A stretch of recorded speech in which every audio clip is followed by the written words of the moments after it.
ओम शांति। 6 अप्रैल 2026। क्या आपने कभी सोचा है कि भगवान सब कुछ जानते हुए भी हमें कल की बात आज क्यों नहीं बताते? क्या सच में हमारा भविष्य पहले से तय है या हम अपने पुरुषार्थ से उसे बदल सकते हैं? आज की मुरली में बाप दादा हमें एक बहुत गहरा राज बताते हैं। ड्रामा का हर सीन फिक्स है, लेकिन हमारी मेहनत और याद हमारी तकदीर को ऊंचा बना सकती है। और सबसे बड़ी बात, बाप के पास जो ज्ञान, सुख और शांति का खजाना है, वह पूरा का पूरा हमें मिल चुका है। अब सवाल यह है, क्या हम उसे धारण भी कर रहे हैं? अगर आप भी जीवन में सच्चा सुख, शांति और परम आनंद पाना चाहते हैं, तो इस वीडियो को अंत तक जरूर देखें, क्योंकि आज की मुरली आपको जीवन का सही तरीका सिखा सकती है। तो आइए अब चलते हैं आज की प्रातः मुरली की ओर। ओम शांति। मीठे बच्चे, बाप के पास जो वक्र वक्र मतलब सामान है, उसका पूरा ही अंत तुम्हें मिला है। तुम उसे धारण करो और कराओ। प्रश्न: त्रिकालदर्शी बाप ड्रामा के आदि, मध्य, अंत को जानते हुए भी कल की बात आज नहीं बताते हैं, क्यों? उत्तर: बाबा कहते, बच्चे, अगर मैं पहले से ही बता दूं तो ड्रामा का मजा ही निकल जाए। यह लो नहीं कहता, अब कुछ जानते हुए मैं भी ड्रामा के वश हूं, पहले सुना नहीं सकता, इसलिए क्या होगा तुम उसकी चिंता छोड़ दो। गीत मरना तेरी गली में। यह है पारलौकिक आत्माओं का बाप। आत्माओं से ही बात करते हैं। उनको बच्चे बच्चे कहने की प्रैक्टिस हो जाती है। भले शरीर बच्ची का है, परंतु आत्माएं तो सब बच्चे ही हैं। हर आत्मा वारिस है, अर्थात वर्षा लेने की हकदार है। पाप आकर कहते हैं, बच्चों, तुम हर एक को वर्षा लेने का हक है। बेहद के बाप को बहुत याद करना है, इसमें ही मेहनत है। बाबा परम धाम से आए हैं हमको पढ़ाने। साधु संत तो अपने घर से आते हैं, वह कोई गांवड़े से आते हैं। बाबा तो परम धाम से आए हैं हमको पढ़ाने, यह किसको मालूम नहीं है। बेहद का बाप वही पतित पावन गॉड फादर है। उनको ओशन ऑफ नॉलेज भी कहते हैं। अथॉरिटी है ना। कौन सी नॉलेज है? ईश्वरीय नॉलेज है। बाप है मनुष्य सृष्टि का बीज रूप, सत चित आनंद स्वरूप। उनकी बड़ी भारी महिमा है। उनके पास यह वक्र यानी कि सामग्री है। कोई के पास दुकान होता है, कहेंगे हमारी दुकान में यह वैरायटी है। बाप भी कहते हैं, मैं ज्ञान का सागर, आनंद का सागर, शांति का सागर हूं। मेरे पास यह सब वक्र मौजूद है। मैं संगम पर आता हूं डिलीवरी करने, जो कुछ मेरे पास है सब डिलीवरी करता हूं। फिर जितना जो धारण करे अथवा जितना पुरुषार्थ करे, बच्चे जानते हैं। बाप के पास क्या क्या है और एक्यूरेट जानते हैं। आजकल किसको अपना अंत कोई बताते नहीं है। गाया हुआ है, किनकी दबी रही धूल में। यह सब अभी की बात है। आग लगेगी, सब खत्म हो जाएंगे। राजाओं के पास अंदर बहुत बड़ी मजबूत गुफाएं रहती है। भले अर्थक्वेक हो, जोर से आग लगे तो भी अंदर से निकल आते हैं। तुम बच्चे जानते हो, यहाँ की कोई भी चीज वहां काम नहीं आती है। खानियां भी सब नए से भरपूर हो जाती है। साइंस भी रिफाइन हो तुम्हारे काम आती है। तुम बच्चों की बुद्धि में अब सारा ज्ञान है।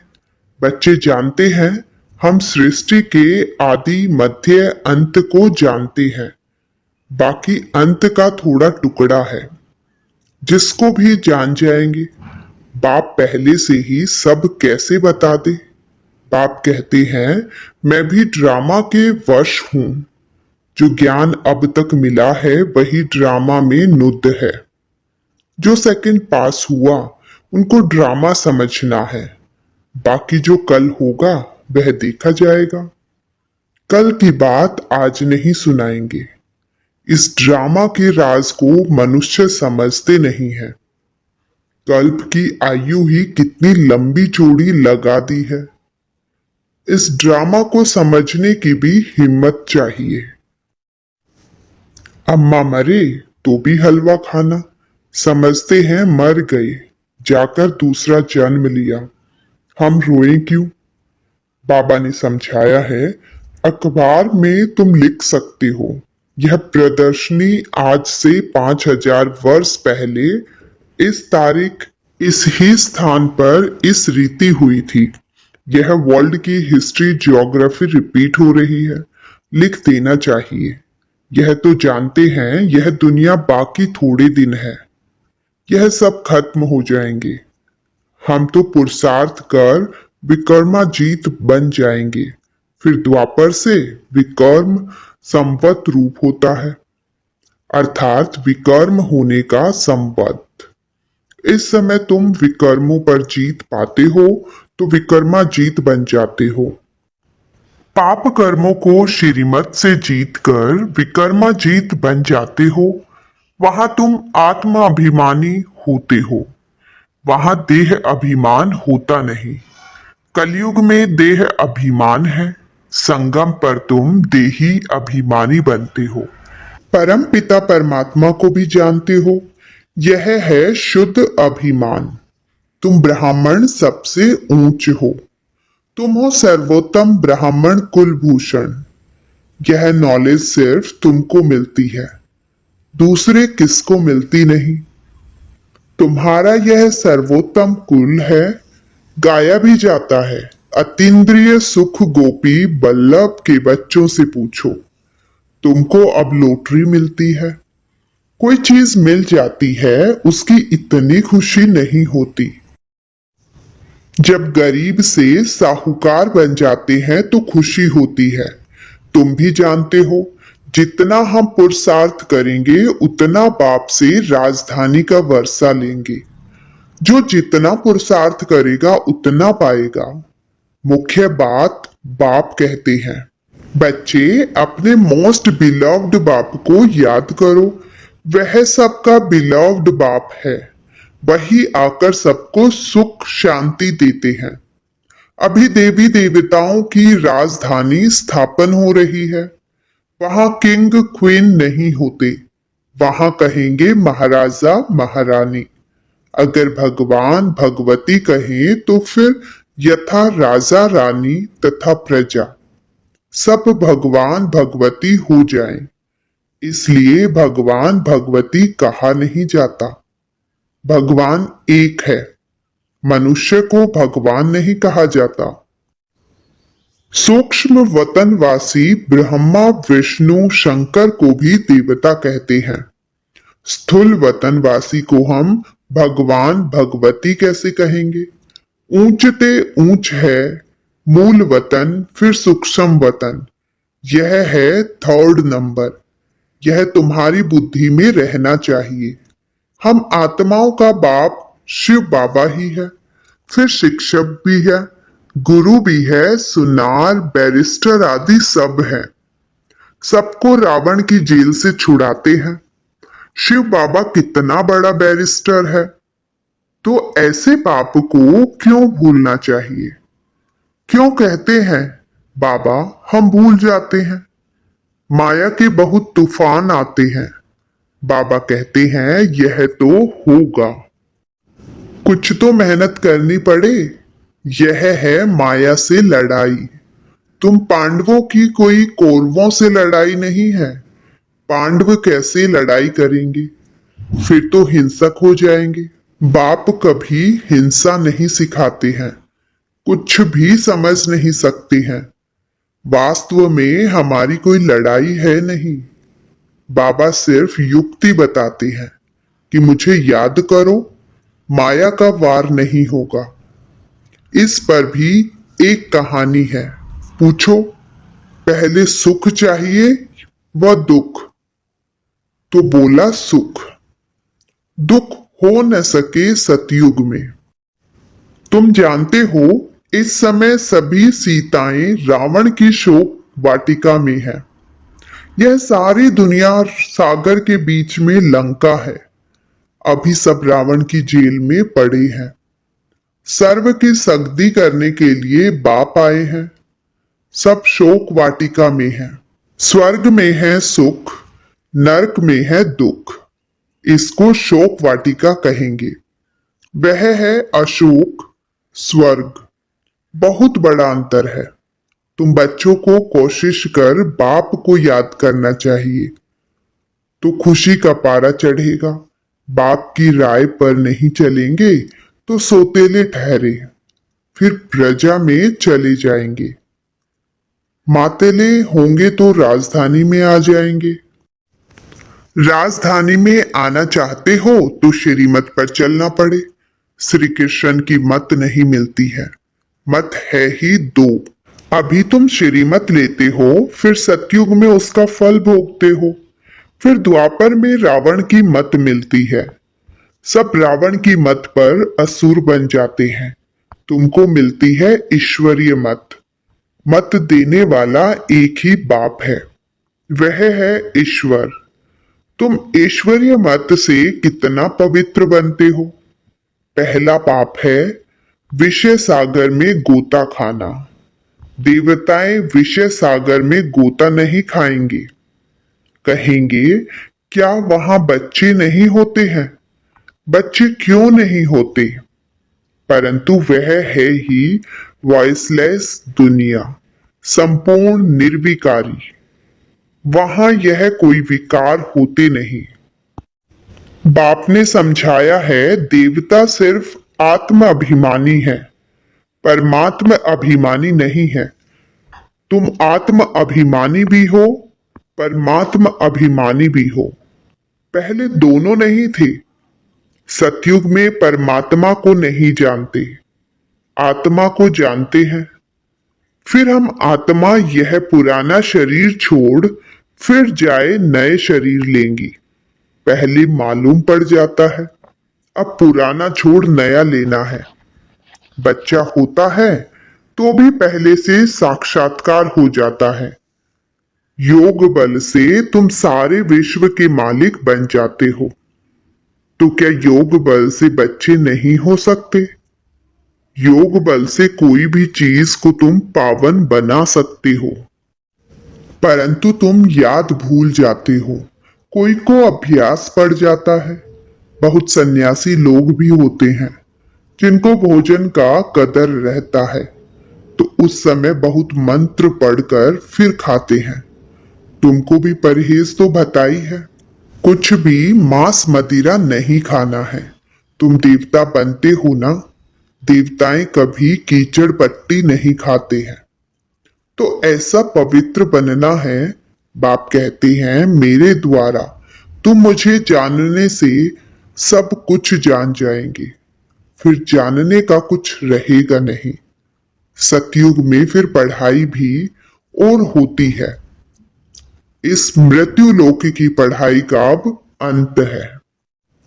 मृत्यु लोक की सारी कारोबार खत्म हो, फिर अमर लोक की शुरू होगी। इतना बच्चों को नशा चढ़ना चाहिए। अमर लोक के मालिक थे। तुम बच्चों को अतीन्द्रिय सुख, परम सुख में रहना चाहिए। परम पिता परमात्मा के हम बच्चे हैं अथवा स्टूडेंट हैं। परम पिता परमात्मा हमको अब घर ले जाएंगे। इनको ही परमानंद कहा जाता है। सतयुग में यह बातें होती नहीं। यह तुम अभी सुनते हो। इस समय ईश्वरीय फैमिली के हो। अभी का ही गायन है। अतीन्द्रिय सुख गोप गोपियों से पूछो। परम धाम का रहने वाला बाबा आकर हमारा बाप, टीचर, गुरु बनते हैं। तीनों ही सर्वेंट ठहरे, कोई अभिमान नहीं रखते। कहते हैं हम तुम्हारी सेवा कर तुमको सब कुछ दे निर्वाण धाम में बैठ जाएंगे। तो सर्वेंट हुआ ना। वाइसराय आदि हमेशा सही कहते हैं तो ओबीडियंट सर्वेंट लिखते हैं। बाबा भी निराकार निरअहंकारी हैं। कैसे बैठ पढ़ाते हैं। इतनी ऊंच पढ़ाई और कोई पढ़ा न सके। इतने पॉइंट्स कोई दे न सके। मनुष्य तो जान नहीं सकते। इनको कोई गुरु ने नहीं सिखाया। गुरु होता तो बहुतों का होता, एक का होता है क्या। यह बाप ही पतितों को पावन बनाते हैं। आदि सनातन देवी देवता धर्म की स्थापना कर रहे हैं। बाबा कहते हैं मैं कल्प कल्प कल्प के संगम युगे आता हूं। कहते हैं ना बाबा हम कल्प पहले भी मिले थे। बाप ही आकर पतितों को पावन बनाएंगे। 21 जन्मों के लिए तुम बच्चों को पावन बनाता हूं। तो यह सब धारणा करनी चाहिए, फिर बताना चाहिए बाबा ने क्या समझाया। बाप से हम भविष्य 21 जन्मों का वर्षा लेते हैं। यह याद रहने से फिर खुशी में रहेंगे। यह परम आनंद है। मास्टर नॉलेजफुल, ब्लिसफुल, यह सब वरदान बाप से अभी तुमको मिलते हैं। सतयुग में तो बुद्धू होंगे। इन लक्ष्मी नारायण को तो कुछ भी नॉलेज नहीं। इन्हों को होती तो परंपरा से चली आती। तुम जैसे परम आनंद देवताओं को भी नहीं हो सकता है। अच्छा, मीठे मीठे सिकिलदे बच्चों प्रति मात पिता बाप दादा का याद प्यार और गुड मॉर्निंग। रूहानी बाप की रूहानी बच्चों को नमस्ते। धारणा के लिए मुख्य सार नंबर 1, देवता बनने के लिए खान पान की बहुत शुद्धि रखनी है। बहुत ही परहेज से चलना है। योग बल से भोजन को दृष्टि दे शुद्ध बनाकर स्वीकार करना है। नंबर 2, परम पिता परमात्मा के हम बच्चे अथवा स्टूडेंट है। वह हमें अब अपने घर ले जाएंगे। इसी नशे में रह परम सुख परम आनंद का अनुभव करना है। वरदान, सेवा की लगन द्वारा लौकिक को अलौकिक प्रवृत्ति में परिवर्तन करने वाले निरंतर सेवाधारी भव। सेवाधारी का कर्तव्य है निरंतर सेवा में रहना। चाहे मनसा सेवा हो चाहे वाचा व कर्मणा सेवा हो। सेवाधारी कभी भी सेवा को अपने से अलग नहीं समझते। जिनकी बुद्धि में सदा सेवा की लगन रहती है उनकी लौकिक प्रवृत्ति बदलकर ईश्वरीय प्रवृत्ति हो जाती है। सेवाधारी घर को घर नहीं समझते लेकिन सेवा स्थान समझकर चलते हैं। सेवाधारी का मुख्य गुण है त्याग। त्याग वृत्ति वाली प्रवृत्ति में तपस्वी मूर्त होकर रहते हैं जिससे सेवा स्वतः होती है। स्लोगन, अपने संस्कारों को दिव्य बनाना है तो मन बुद्धि को बाप के आगे समर्पित कर दो। अव्यक्त इशारे, महान बनने के लिए मधुरता और नम्रता का गुण धारण करो। किसी भी आत्मा को 2 घड़ी मीठी दृष्टि दे दो, मीठे बोल बोल दो तो उस आत्मा को सदा के लिए भरपूर कर देंगे। यह 2 घड़ी की मधुर दृष्टि बोल उस आत्मा की सृष्टि बदल देंगे। 2 मधुर बोल सदा के लिए बदलने के निमित्त बन जाएंगे। तो बच्चों, आज की मुरली से हमने ये मुख्य बातें सीखने को मिली। नंबर 1, बाप के खजाने हमें मिल चुके हैं। ज्ञान, सुख, शांति। अब उन्हें धारण करना है। नंबर 2, ड्रामा का राज समझना है। सब कुछ फिक्स है, इसलिए भविष्य की चिंता छोड़ देनी है। नंबर 3, याद ही सबसे बड़ी शक्ति है। बाप को याद करने से ही विकर्म समाप्त होते हैं। नंबर 4, आत्म अभिमानी बनना है। देह अभिमान छोड़कर आत्मा का स्वरूप याद रखना है। नंबर 5, खान पान की शुद्धता जरूरी है। पवित्र भोजन और पवित्र जीवन से देवता बनते हैं। नंबर 6, सेवा भाव रखना है। जो ज्ञान मिला है उसे दूसरों तक पहुंचाना है। नंबर 7, परम आनंद का अनुभव करना है। हम परम पिता के बच्चे हैं, इसी नशे में रहना है। बच्चों, अब आपके लिए एक छोटा सा चिंतन। क्या आप रोज बाप के खजानों को अपने जीवन में धारण कर रहे हैं? और आज से आप कौन सा एक संकल्प लेंगे जिससे आप परम आनंद का अनुभव कर सके?